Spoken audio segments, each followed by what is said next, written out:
Hi நண்பா, இன்னைக்கு நம்ம இந்த வீடியோவில் எதை பற்றி பேச போகிறோம் அப்படின்னு பார்த்தீங்கன்னா, நம்ம கூலி படத்துலேருந்து அஃபிஷியலாக ஒரு நியூஸ் கன்ஃபார்ம் பண்ணியிருக்காங்க. என்னென்னா, நம்ம ஃபுட் ஆட் டே வந்து இந்த படத்தில் ஒரு டான்ஸுக்கு மட்டும் வர மாதிரி. அண்ட் நம்ம ஒரு போன வீடியோலேயே சொல்லியிருப்போம், நம்ம வந்து ஃபுட் ஆட் டே வந்து ஐட்டம் டான்ஸ் ஆட போகிறாங்க ஒரு பாட்டுக்கு மட்டும். அதாவது இந்த ஜெயிலர் படத்தில் எப்படி காவாலா ட்ரெண்ட் ஆச்சோ, அதே மாதிரி ஃபுட் ஆட் டே வந்து கூலி படத்தில் ஒரு டான்ஸ் வைக்கிறதா பிளான் பண்ணிகிட்ருக்காங்க அப்படின்னு சொல்லி.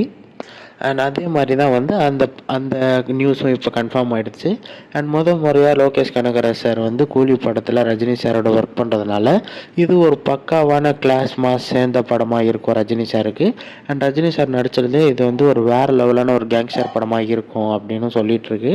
அண்ட் இந்த படத்தில் பார்த்திங்கன்னா வந்து நிறைய ஆர்டிஸ்ட் உள்ள நடிக்கிறாங்க. சுதிஹாசன் அது மாதிரி நிறைய பேர் நடிக்கிறதுனால இந்த படத்தோட பட்ஜெட்டும் வந்து கொஞ்சம் அதிகம் தான். அண்ட் இந்த படம் வந்து வேறு லெவலில் ஹிட்டு கொடுக்கும் அப்படின்னு பேச்சு போயிட்டுருக்கு. அண்ட் டீசர் வீடியோ பார்த்திங்கன்னா வந்து மார்ச் இன்னும் 2 வாரத்தில் ரிலீஸ் பண்ணுறதா பேச்சு போயிட்டுருக்கு. அண்ட் மார்ச்சுக்குள்ளே இந்த படத்தோட ஷூட்டிங் முடிக்கிறதாகவும் ஒரே ஒரு சாங் அந்த ஃபுட் ஆர்டி சாங் மட்டும் ஹைதராபாத்தில் ஷூட் பண்ணலாம் அப்படின்னு சொல்லி பேசிகிட்ருக்காங்க. அண்ட் கூலி படத்தை பற்றி உங்கள் ஒப்பீனியன் என்ன அப்படின்றத கமெண்ட்டில் சொல்லுங்கள்.